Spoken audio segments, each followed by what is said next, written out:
भाई आज की इस वीडियो में हम फिर से नंबर सीरीज पर कुछ और इम्पोर्टेंट सवाल करेंगे। पिछली वीडियो में देखा था आपने किस तरीके से ऊट पटांग पैटर्न फॉलो किए गए थे नंबर सीरीज में। आज की इस वीडियो में मैं कुछ और अच्छे सवाल लेकर आया हूँ। देखो, एग्जामिनर जितना भी अपना दिमाग लगा ले, हमको उससे 2 कदम आगे निकलना पड़ेगा। और वो कैसे निकलेंगे? जब हम उससे ज़्यादा सवाल लगाएंगे, उससे ज़्यादा सवाल प्रैक्टिस करेंगे।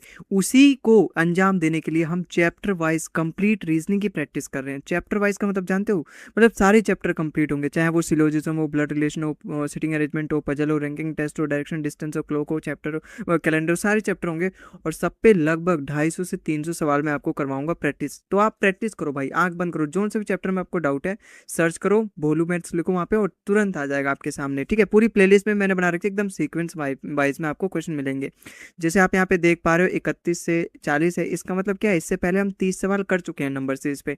आज हम आगे के 10 सवाल करेंगे इस वीडियो में, तो स्टार्ट करते हैं। अब नंबर सीरीज सबसे इंपॉर्टेंट चैप्टर है, इसमें हमें सबसे जो ज़्यादा फोकस करना है ना, वो अप्रोच पे, कि जब भी हमारा जो सवाल आए उस पर हमें किस तरीके से फोकस करना है, किस तरीके से स्टार्ट करना है। अब आप ही बताओ, 12 का रिलेशन दे रखा है 145 से, मैं कैसे जा सकता हूँ? जैसे मैं 12 से 145 पे जाऊंगा, मैं वैसे ही 8 से यहाँ पर जाऊंगा। समझ में आ रहा है? अब अगर मुझे 12 से 145 पे जाना है, मैं कैसे जाऊंगा? ऐसा सवाल हम पिछले वीडियोस में भी कर चुके हैं नंबर सीरीज के ऊपर जो मैंने बनाई है। वही अगर मुझे सपोज, और पिछले में कैसा था, जैसे ऐसे था, 13 था, 167 था। अगर मुझे 13 से 167 पे जाना था तो हम क्या करते थे? 13 का स्क्वायर 169 होता है, और उसमें से -2 करते थे। देखो, वही पैटर्न का सवाल है ये भी। अगर मुझे 12 से 145 के पास जाना है तो मैं 12 का स्क्वायर करूंगा, जो कि है कितना, 144, और उसमें मैं एक जोड़ दूंगा, 145 मुझे मिल जाएगा। कहीं ऐसा ही पैटर्न मुझे यहाँ पर तो नहीं फॉलो करना पड़ेगा? 8 का स्क्वायर 64, 8 8 64 प्लस 1 65। देखो 65 है मेरे ऑप्शन में, ऑप्शन नंबर सी इसका बिल्कुल करेक्ट आंसर हो जाएगा। ठीक है भाई। तो मैंने वहां पर भी बोला था कि ये बहुत इंपॉर्टेंट टाइप है, कि आप उसके स्क्वायर में, क्यूब में कुछ करके उसका प्लस माइनस करो, आ जाएगा आपका। और यहाँ पर भी मैं आपको यही बोलूंगा कि बहुत इंपॉर्टेंट है।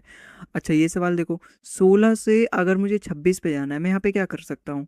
अगर मैं यहाँ पे +10 कर दूं तो 26 पे आ जाऊंगा आसानी। इसका मतलब पहले नंबर पे अगर मैं 10 प्लस कर दूं तो दूसरा नंबर आ जाएगा। सबसे आसान सवाल है भाई ये। अगर मैं 25 में +10 करूं तो 35 आना चाहिए, गलत। 4 में 14 आना चाहिए, 36 में 46 आना चाहिए, 15 में 25। सबसे आसान सवाल सबसे हार्ड सवाल बन गया, अगर मेरे को ऑप्शन में वो 10 वाला नहीं है तो। इसका मतलब यहाँ पे कुछ और दिमाग लगाना पड़ेगा। अब कुछ और दिमाग कैसे लगाएं यार? जितना दिमाग होगा उतना ही तो लगाएंगे। अब आप ही देखो, 16 से 26 पे मुझे जाना है, कैसे जाऊं मैं? हैं, अगर मैं कुछ ऐसा अलग थोड़ा करके देखो, क्योंकि नंबर सीरीज में ऐसा कुछ होता है 16 प्लस में, और क्या करना पड़ेगा? अगर मुझे मुझे अगर 26 लाना है तो मुझे 10 बनाना पड़ेगा। 16 को 10 में कैसे बना सकता हूँ? कहीं ऐसा तो नहीं 16 को मैं 8 से डिवाइड कर दूं, फिर 2 से मल्टीप्लाई कर दूं? हैं, या फिर 5 से मल्टीप्लाई करूँ, 5/8 से, 8 दूनी 16, 2 पंजे 10, इस तरीके से कर दूं? तो कहीं ऐसा तो नहीं यहाँ पर भी नहीं? अगर मैं 25 में और 25 का 5/8 करूंगा तो पॉइंट में आ जाएगा भाई, 25 8 पूरा कटेगा नहीं। ये भी अगर मैं इसका 5/8 करूं तो 1/2 फिर से पॉइंट में आ जाएगा। ये भी 8 से कटेगा नहीं, ये भी 8 से नहीं कटेगा। तो फिर मेरे पास क्या रास्ता बच जाता है यार? फिर मैं यहाँ पे क्या अपनाऊंगा? देखो, जितना मेरे पास अभी दिमाग था मैंने ये इसका भी यूज़ कर लिया, ठीक है। अब ये भी खत्म हो गया, इसकी वैलिडिटी भी खत्म हो गई। अब मुझे दूसरा तीसरा तरीका ढूंढना पड़ेगा। तीसरा तरीका देखो यहाँ पे क्या आ सकता है। अब मुझे अगर मैं अच्छा, ये देखो 16 जो होता है वो 4 का स्क्वायर होता है, बिल्कुल 4 का स्क्वायर है। फिर ये भी तो किसी परफेक्ट स्क्वायर के पास का ही है भाई। 25 25 होता है परफेक्ट स्क्वायर। कहीं ऐसा तो नहीं 4 का स्क्वायर ये, इसका अगला नंबर 5, 5 का स्क्वायर में +1 कर दो, 26।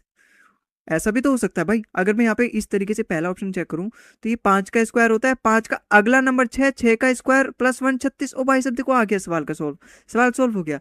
ये 4 का स्क्वायर था, 4 का अगला नंबर 5, 5 का स्क्वायर प्लस में 1 कर दिया। ऐसे ही ये 5 5 का स्क्वायर हमने किया 25 है, और 5 का अगला नंबर 6, 6 का स्क्वायर +1 कर दिया, 36 आ गया। 36 + 1 37 आ गया। ऑप्शन नंबर ए ही हमारे यहाँ पे बिल्कुल सेटिस्फाई कर रहा है, इसलिए यही हमारा बिल्कुल करेक्ट आंसर। और नहीं सेटिस्फाई करेगा? देखो, ये 4 है, 2 का स्क्वायर है तो 2 का स्क्वायर, 2 का अगला नंबर 3, 3 का स्क्वायर प्लस में 1, 9 + 1 10 आना चाहिए, यहाँ पे 11 है, उसके एकदम नजदीक है, तब भी ठीक है। गलत हो जाएगा क्योंकि एक्यूरेट आना चाहिए। ये देखो 6 का स्क्वायर है, 6 का अगला जो नंबर होता है 7, 7 का स्क्वायर 49, 49 + 1 50 आना चाहिए, यहाँ 56 है, ये भी गलत हो जाएगा। ये 15 तो किसी का स्क्वायर है ही नहीं, इसलिए अपने तीनों ऑप्शन यहाँ पे गलत हो जाएंगे, केवल एक ही ऑप्शन यहाँ पे फॉलो कर रहा है, इसलिए यही मेरा बिल्कुल करेक्ट आंसर हो जाएगा। अगला सवाल देखो, 36 का रिलेशन दे रखा है यहाँ पे 84। देखो, दोनों एक ही टेबल से करते हैं, 12 से करता है, 12 से जाएगा। देखो, अप्रोच यही होता है, तुरंत हिट कर जानी चाहिए। वो हिटनेस कहाँ से आएगी, वो आपके अंदर एबिलिटी, वो टैलेंट कहाँ से डेवलप होगा? वो कोई भी अपने आप स्टार्टिंग से नहीं आती। वो क्वेश्चंस की जब प्रैक्टिस करता है, उसका अच्छा गुरु जो उसे मिल जाता है, उसका साथ रहने वाला अगर इस तरीके से उसको सोचता है, जो उसके साथ रहते हैं, या फिर जो भी चीज़ें वो देखता है, जो चीज़ जहाँ रहता है, जो खाता है, जो पीता है, जो चिंतन करता है, वैसे ही वो बनते जाता है। आप सोचते हो ना, ये मानते हो ना इस बात को? तो अगर मैं यहाँ पे करवा रहा हूँ जैसा अप्रोच, मैं यहाँ पे जिस तरीके से मैं आपको सॉल्व करवा रहा हूँ, वैसे फिर आप भी धीरे धीरे सोचने लगोगे। तो अब देखो 36, 84, मैंने देखा 36 में 84 प्लस करने पे तो मतलब ज़्यादा प्लस करना पड़ेगा, ज़्यादा मेहनत करनी पड़ेगी। तो यहाँ पे कुछ और तरीका नहीं हो सकता क्या? अगर मैं देखूँ 12 से ये भी जा रहा है, 12 से 3 बार में, 12 से ये भी जा रहा है 7 बार में, कहीं ये तो तरीका नहीं है कि इनका रेशो 3:7 आ रहा है? मतलब 12 × 3 है और ये 12 × 7 है। मतलब एक कांस्टेंट नंबर से मैं उसकी 3 से मल्टीप्लाई करूँ तो पहला आ जाएगा, फिर उसी कांस्टेंट नंबर से मैं 7 के मल्टीप्लाई करूँ तो दूसरा नंबर आ जाना चाहिए। मतलब कुल मिला के दोनों का जो रेशो है वो 3:7 आना चाहिए। इसको ही देखो, 9×3 = 27, 9×7 = 63, 9×7 = 63। देखो यही बिल्कुल करेक्ट आंसर, इसका भी रेशो 3:7 आ रहा है। इसका तो आएगा ही नहीं भाई। देखो भाई 7×3 = 21 होता है, और 7×7 = 49, यहाँ पे 49 आना चाहिए। ये तो 3 से जाता है 19, 3×57 होता है, तो ये 19 से जाएगा 3 बार में, लेकिन ये 19×7 = 133 होता है, यहाँ पे होगा ही नहीं, 135 है। फिर ये तो 15 से जाता है, 15×7 = 105 होता है, ये 95 दे रखा है। सब गलत है, केवल एक ऑप्शन नंबर ए ही इसका बिल्कुल करेक्ट आंसर हो जाएगा, 3:7 आ रहा है। अगला सवाल देखो, 4 का 32 रिलेशन दे रखा है। अगर मैं 4 की 8 से मल्टीप्लाई कर दूं 32 आ जाना चाहिए, इसका मतलब मैं फर्स्ट की सेकंड में 8 से मल्टीप्लाई कर दूं, आ जाएगा सेकंड वाला। अगर मैं इसकी 8 से मल्टीप्लाई करूँ 64 ही आ रहा है, गलत। 5 की 8 से मल्टीप्लाई करूँ 40 आ रहा है, गलत। 10 की 8 से 80, गलत। 6 की 8 से ये तो सारे ऑप्शन गलत हो गए। इसका मतलब यहाँ पे 8 से करने पे कुछ नहीं होगा, है ना? यहाँ पे 8 से करने पे कुछ नहीं होगा, मेरे को कुछ दूसरा तरीका अपनाना पड़ेगा। अब वो दूसरा तरीका क्या है? अगर मुझे यहाँ पे 4 से 32 पे जाना है, दूसरा तरीका क्या क्या, स्क्वायर वगैरह का मैं सहारा लूँ। अगर मैं स्क्वायर का यहाँ पे सहारा लेता हूँ, देखो स्क्वायर कैसे करेंगे, यहाँ पे स्क्वायर का सहारा लेके, भाई 4 का स्क्वायर होता है, 4 का स्क्वायर 16, 16 का 2 गुना करूँ, 16 का 2 गुना 32 हो रहा है। 8 का स्क्वायर 64, 64 का 2 गुना, भाई 120 और 128 तक ही पहुंच जाएगा, गलत। 5 का स्क्वायर, 5 का स्क्वायर का 2 गुना 50 होता है, गलत। 10 का स्क्वायर 100, 100 का 2 गुना 200, गलत। 36 का 2 गुना 72, ये भी गलत। ये भी मेरा प्लान फेल हो गया। लेकिन मुझे इतना पता है कि ये 4 का स्क्वायर गुना 2 ही है। मुझे इतना तो डेफिनेट पता है कि 4 का स्क्वायर गुना 2 ही है। तो ये दो कुछ लाने का और तरीका नहीं हो सकता क्या? कहीं ऐसे भी तो हम सोच सकते हैं भाई। भाई बिल्कुल ऐसे भी तो सोच सकते हैं कि जैसे ये है, मुझे यहाँ तो लाना 2 ही है। क्या मैं इसको ऐसे लिख सकता हूँ, 4 का स्क्वायर गुना 4/2? तभी तो 2 ही आ रहा है। मतलब 4 का स्क्वायर करो, फिर उसी नंबर को पकड़ लो, उसका 2 गुना, 2 हाफ कर दो उसका, फिर उससे उसकी मल्टीप्लाई करो, देखो आ रहा है। भाई 4 का स्क्वायर 16 और 4 का आधा करोगे 2, 16 दूनी 32 आ रहा है। अगर मैं यही अपनाता हूँ पहले में, अगर मैं इसकी करूँ 8 का स्क्वायर अगर मैं करूँ तो 64, और फिर 8 का दूनी 2 करूँ, मैं 8/2 करूँ तो ये जा रहा है 4 बार में, 4×4 = 16, लास्ट में 6 आना चाहिए, गलत हो जाएगा ये। 5 का स्क्वायर 25, और फिर मैं 5/2 करूँ तो पॉइंट में आ जाएगा, गलत। 10 का स्क्वायर 100 होता है, फिर 10 की हाफ से मल्टीप्लाई करूँ, मैं हाफ कर दूँ 50, मतलब 500 आना चाहिए, ये भी गलत। अगर मैं यहाँ पे देखूँ, भाई देखो करना पड़ेगा भाई। नंबर सीरीज में जो सवाल आते हैं या तो बहुत आसान आते हैं, या तो ऐसा आएगा कि टाइम टेकिंग हो जाएगा, यहीं पे तो बच्चों की दिक्कत होती है। अच्छा यहाँ पे 6 का स्क्वायर 36 है, फिर 6 को अगर मैं 2 से डिवाइड कर दूँ, 2×3 = 6, तो 36×3 = 108 होता है। देखो बिल्कुल सेटिस्फाई कर गया, ऑप्शन नंबर डी इसका बिल्कुल। तो हाथ पैर इधर उधर मारने से आपको कभी ना कभी ऑप्शन मिल ही जाएगा, लेकिन कोशिश रहेगी कि ऑप्शन पहली दूसरी बार में हिट में मिल जाए। अब वो कैसे करेंगे, वो कैसे करोगे? जब आप इसमें जो छोटे मोटे चीज़ें हैं, जैसे यहाँ पर हमने 4 का स्क्वायर गुना 2 किया था, ये छोटी मोटी चीज़ें वाली, ये आप मन में ही कर लो। अगर इससे नहीं आ रहा तो फिर ये चीज़ आपको करनी पड़ेगी थोड़ा बहुत पेपर का यूज़ करके। तो जो पहले जो आसान आसान चीज़ें उसको मन में ही करो, जो नहीं हो रहा और फिर उससे मतलब हमारा जो आंसर वो सेटिस्फाई नहीं कर रहा, फिर हमें ये सारी चीज़ें अपनानी पड़ेगी और ऊट पटांग करना पड़ेगा। उसके लिए हमें पेपर की जरूरत पड़ेगी थोड़ी बहुत, तो वहाँ पे प्रिपेयर की यूज़ करो। तो इससे क्या हम समय को कम कर सकते हैं।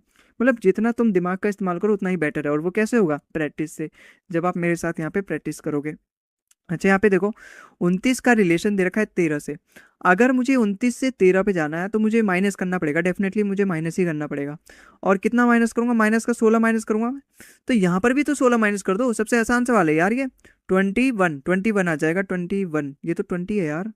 21 तो मेरे ऑप्शन में है ही नहीं, 21 तो ऑप्शन ही में नहीं है, तो फिर क्या करें हम? इसका मतलब यहाँ पे कुछ और, यहाँ पर भी इसने कुछ और किया है। फिर हम क्या करें? अच्छा ये देखो 13 जो होता है ये 26 का आधा होता है। 13 जो होता है वो 26 का होता है। और ये जो 29 है 26 के पास ही है। मुझे 13 देख के और 29 देख के ये याद आया कि जो 13 होता है वो 26 का आधा होता है, मतलब, और ये 26 के पास ही है। कहीं मैं ऐसा तो नहीं कर सकता कि 29 में से मैं 3 माइनस कर दूं 26 बनाने के लिए, फिर उसका आधा कर दूं 13 आ जाएगा? बिल्कुल आ रहा है। तो मैं इसमें भी यही करता हूँ। अगर 37 है, 37 में से अगर मैं 3 माइनस कर दूं और फिर उसको 2 से डिवाइड कर दूं, देखो 37 में से 3 माइनस करोगे 34, 34 का आधा होता है 17, और 17 मेरे ऑप्शन में भी है। और यही मेरा बिल्कुल करेक्ट आंसर हो जाएगा। तो देखो भाई कितना, मतलब, हमें ऊट पटांग तरीके से सोचना पड़ेगा। और नंबर सीरीज में ये ऊट पटांग नहीं है, यही एक नॉर्मल चीज है। यहाँ पे ये नॉर्मल है, यहाँ के लिए नॉर्मल, आपके लिए ऊट पटांग लग सकता है, लेकिन इस चैप्टर में नॉर्मल है। हर तीसरे चौथे सवाल में आपको इस तरीके का पैटर्न देखने को मिलेगा, अगर आप कोई भी प्रीवियस ईयर की किताब उठा लोगे तो इसको अब आपको अपने हैबिट में डालना पड़ेगा, अगर आपको नंबर सीरीज में सारे सवाल सॉल्व। और नंबर सीरीज इतना इंपॉर्टेंट चैप्टर है ना भाई, एक ना एक सवाल जरूर एग्जाम में देखेगा। अब इस सवाल में देखो 28 का रिलेशन दे रखा है 63 से। 28 का रिलेशन दे रखा है 63 से। दोनों एक ही नंबर से करते हैं, 7 से तो करता ही दोनों, 7 से जाएगा 4 बार में, 7 से जाएगा 9 बार में, मतलब 4:9 आना चाहिए। अगर मैं ऑप्शन में देख लूँ कहीं मिल जाए तो ठीक है, वरना फिर दूसरा तरीका अपनाएंगे। देखो 4 चौक 16, 4 नाम 36, 4:9 यहाँ पर भी आ गया, इसका मतलब यही वाला मेरा बिल्कुल करेक्ट होगा, बिल्कुल यही करेक्ट होगा भाई। 4:9 यहाँ पर भी आ रहा है, 4:9 यहाँ पर भी आ रहा है, मतलब एक कांस्टेंट नंबर है 28, उसके मैंने 7 गुना 4 होता है, और यही 7 गुना 9 भी यही होता है। ऐसे ये है, ये 4 गुना 4 होता है, और ये 4 गुना 36, 9, 4 गुना 9 36 होता है, ये वाली चीज। ये चीज ऐसे है और ये चीज ऐसे, मतलब एक कांस्टेंट नंबर मैंने 7 लिया, उसके 4 9 से मल्टीप्लाई करी, यहाँ पे कांस्टेंट नंबर मैंने 4 लिया, उसके 4 9 से मल्टीप्लाई करी, तो मेरे पास दोनों नंबर मिल गए। तो ऑप्शन नंबर ए इसका बिल्कुल करेक्ट आंसर हो जाएगा। आई होप आपको समझ में आया होगा। अगला सवाल देखो भाई, 35 है और 5 है, कैसे हो सकता है? अगर मैं 35 को 7 से डिवाइड कर दूं तो 5 आ जाएगा। इसका मतलब पहले वाले नंबर को अगर मैं 7 से डिवाइड कर दूं तो ये वाला नंबर आ जाएगा। अगर मैं इसको 7 से डिवाइड करता हूँ, 7 9 जो 63, देखो 9 ही दे रखा है, अपना ऑप्शन नंबर ए ही इसका बिल्कुल करेक्ट हो जाएगा। बस देखो ये तो 7 से जाता ही नहीं, ये भी 7 से नहीं जाता, ये भी 7 से नहीं जाता, ऑप्शन नंबर ए ही इसका बिल्कुल करेक्ट आंसर है। आई होप आपको समझ में आया होगा कि किस तरीके से। ये तो खैर इजी सवाल है, हार्ड सवाल तो ये थे, ठीक ठाक सवाल तो ये थे, थोड़ा बहुत हमें सोचना पड़ता था, ये थे बढ़िया सवाल, और ऐसे ही आते हैं पेपर में भी। अब जैसे इस सवाल को देखो, 12 का रिलेशन दे रखा है 42 से। अब 12 का रिलेशन दे रखा है 42 से, 42 पर मुझे जाना अगर 12 से, तो मैं 12 गुना 3 करूंगा, 12×3 = 36, प्लस में 6। अब मैं 6 को ना नॉर्मल ऐड नहीं करूंगा, क्यों? क्योंकि मैं एक बार 2 का खा चुका हूं, मैं एक बार 2 का खा चुका हूं यहाँ पर। मैंने यहाँ पर कैसे किया, 4 का स्क्वायर गुना 4/2 किया ना, मैंने ऐसा तो नहीं किया 4 का स्क्वायर गुना 2 किया, ऐसा तो नहीं किया। अब मुझे पता चल गया कि एग्जामिनर क्या सोचता है, कैसे सोचता है। तो मैं यहाँ पे डायरेक्टली 6 नहीं लिखूंगा, मैं यहाँ पे लिखूंगा जो अपना पहला वाला नंबर है 12, और उसका हाफ करने पे भी तो 6 ही आ रहा है ना? चालाक बन रहा है एग्जामिनर, ठीक है। 12×3 = 36, 36 में आधा मतलब 6 जोड़ूंगा, 12 का आधा 6, 36 और 6 42 होता है, ठीक है। इसका मतलब यहाँ पे ऑप्शन में भी वही होना चाहिए। अब मैं ना सबसे पहले उसी ऑप्शन को पकड़ूंगा जिसका मैं हाफ कर सकूं, क्योंकि मुझे बाद में हाफ करना है, हाफ करके मतलब प्लस करना है, तो इसको तो मैं बाद में देखूंगा, क्योंकि मुझे यहाँ पर ये करना पड़ेगा ना, 15 15 15 का मतलब 15×3 = 45, और फिर 15.2 ये सब करना पड़ेगा। 15 का अगर मैं हाफ करूँगा 7.5, फिर पॉइंट में हो जाएगा, बाद में देखूंगा इसको, अगर सारे ऑप्शन गलत हो गए तो फिर इस पर मैं ट्राई करूंगा। ठीक है, तो मैं दूसरा ऑप्शन से स्टार्ट करता हूँ भाई। 24×3 = 72, देखो मन में करो, 24×3 = 72, और 72 और 24 का आधा 12, 12 अगर मैं जोड़ूंगा तो लास्ट में यूनिट डिजिट 4 आना चाहिए, यहाँ 2 क्या कर रहा है भाई, गलत हो जाएगा। अगर मैं इसमें करूं भाई, 8×3 = 24, और 8 का आधा 4, 24 4 28, देखो ये बिल्कुल करेक्ट आंसर है। समझ में आया ये कैसे किया? देखो ना, 3 गुना करते हैं हम पहले, तो 8×3 = 24, फिर हम जो पहला वाला नंबर था उसका आधा करते थे, तो 8 का आधा कर दो, 4 आएगा, 8×3 = 24, 24 + 4 28 हो जाएगा, अपना 28 दे रखा, अपना ऑप्शन नंबर सी इसका बिल्कुल मेरे को सेटिस्फाई कर दिया, यही ऑप्शन। ठीक है, तो इस तरीके से हमें सोचना पड़ेगा। जब भी इस तरीके से यहाँ पे 6 प्लस करा तो 6 को डायरेक्ट मत लिखो, ये लिखने की कोशिश करो, क्योंकि ऑप्शन में वो इसी तरीके से देगा, हालांकि वो इस तरीके से भी दे देता है, लेकिन ये भी एक तरीका है, इसको भूल मत जाना। अगला सवाल देखो, 6472 से 25 है। भाई साहब इतना बड़ा नंबर है और ये इतना छोटा नंबर, कहाँ राजा भोग कहाँ गंगू तेली, वो वाला हाल है यार। यार यहाँ पर हम कैसे करें? अच्छा 7343 है और मुझे 41 लाना है, 6582 मुझे ये लाना है। यार इससे बढ़िया तो लिस्ट में नाम लाना है, यहाँ पर हम कैसे लाएं 25?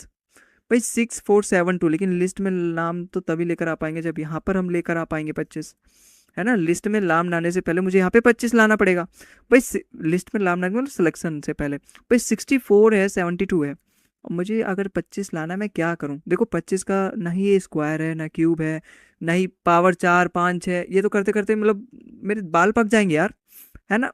कुछ और तरीका ढूंढना पड़ेगा भाई, है ना। ऐसे नहीं पकने देंगे बाल, उससे पहले बहुत कुछ करना है भाई। हम्म यहाँ पे 6472 है, इससे मुझे 25 लाना है। अच्छा देखो जरा, अगर मैं इंडिविजुअल इंडिविजुअल देखूं, देखो एग्जामिनर किस तरीके से सोचता है, देखो उसकी सोच को पकड़ो। वो कभी भी सीधा सोच ही नहीं सकता, और ना वो आपको सोचने देगा। क्यों? क्योंकि जैसा वो सोचेगा फिर आपको भी वैसे सोचना पड़ेगा, और फिर वो टेढ़ा सोचता है तो आपको भी टेढ़ा सोचना पड़ेगा। देखो 6 में से अगर मैं इन दोनों का डिफरेंस फाइंड करूँ, 6 और 4 का डिफरेंस 2, 7 और 2 का डिफरेंस 5, 6 में से 4 घटाया 2, 7 में से 2 घटाया 5, 25 दे रखा है यहाँ पे बिल्कुल। अगर मैं 7 में से 3 घटाऊँ 4, 4 में से 3 घटाऊँ 1, 41 दे रखा है। देखो कैसे सोच रहा है, मतलब देखो क्या चीज, मतलब उसने क्या बनाई है बनाने वाले ने। अच्छा देखो 6 में से 5 गया 1, 8 में से 2 गया 6, 16, 16 मतलब ऑप्शन नंबर 20 का बिल्कुल करेक्ट आंसर हो जाएगा। ठीक है भाई, तो ये सब पैटर्न है जो आपको सीखना पड़ेगा, और वो कैसे सीखोगे? प्रैक्टिस करके। अच्छा यहाँ पे देखो 27 का रिलेशन दे रखा है 8 से। देखो 27 देखते ही मुझे याद आता है 9 तिया 27 होता है, या फिर ये 3 का क्यूब होता है। ये दो तीन चीज मुझे याद आती हैं।